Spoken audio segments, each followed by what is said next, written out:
Hello there, everybody. The Shadow Boom here to talk about the equipment in Black Ops 2.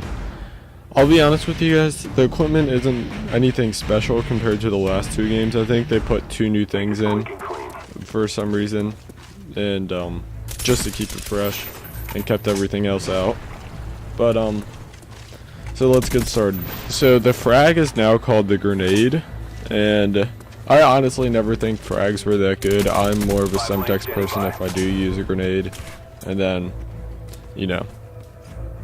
But next we have the combat axe, which is exactly like the tomahawk or throwing knife. And remember, with the new wildcard system, you're going to be able to carry around two tomahawks if you want to, or combat axes, whatever you want to call them.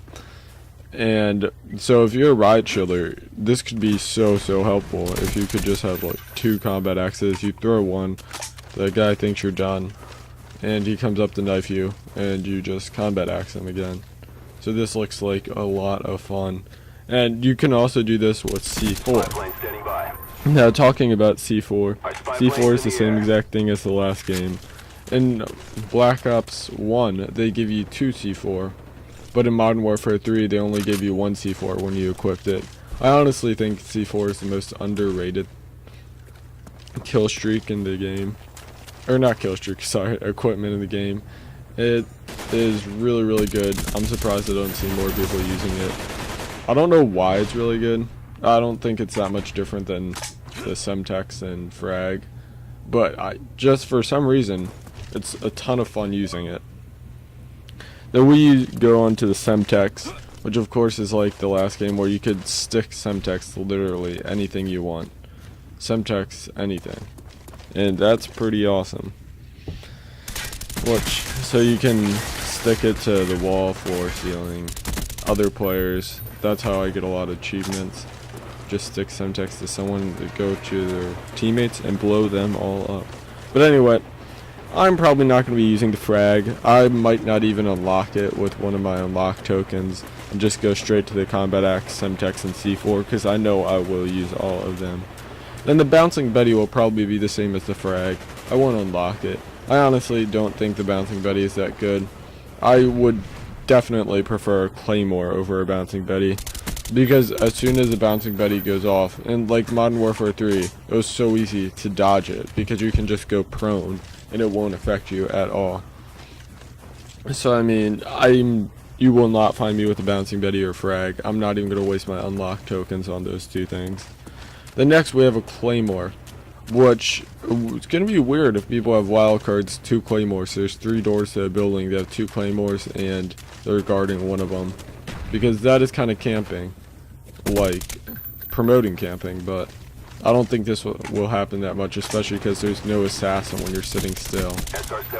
And then, as you see, I get the little black bird there, and then just go for the chopper, gunner, or attack dogs, whatever I have next.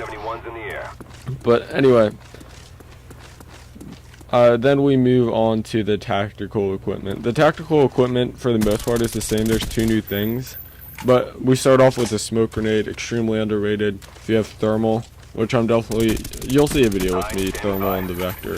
But I'll have smoke grenades on it too, because smoke grenades are just dirty with thermal guns. They're just pretty good overall, especially in objective game modes, and they're really good. But anyway, we have the stun grenade, or the concussion grenade, and the flash grenade, or the flashbang next, which are the same as always. I don't think this will be anything special. They're both really good. I'm going to be using the flashbang more, especially if the concussion takes the same like amount of time to throw as the flashbang. Then I'm definitely only going to be using the flashbang. But anyway, we have the EMP grenade, which can now destroy low-flying kill streaks. So pretty much if someone has a little hovercraft or whatever that kill streak is close to the ground and you throw it, then it can completely just destroy the kill streak, which is pretty nice. That's pretty nice.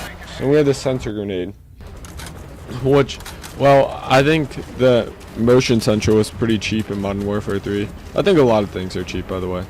The sensor grenade will probably be close to the same. It's exactly like the motion sensor for Modern Warfare 3. except for a little bigger. And then next we have the shock charge, which electrocutes and stuns enemies that get near it. I don't know what I'm doing here. Oh, I think my controller ran out, but I had to plug it back in or something. I don't even know. But anyway, sorry about that. You can throw the shock charge and it hurts enemies that are near it, or it stuns them and electrocutes them. Then next we have tactical insertion, which of course is the same old from every game. Then the shock charge is the other new one, but the final new one is the black hat, which allows you to hack enemy equipment and care packages or disable enemy vehicles. I think this has already been stated. Like, not stated, but like, I think one of the perks does most of these things, but it would be nice if you could just have equipment instead of a perk. So this equipment, I'm interested to see how it works, but I'm definitely going to be using it. Thanks a lot, guys. The Shadow Boom here. Make sure to like, comment, and subscribe.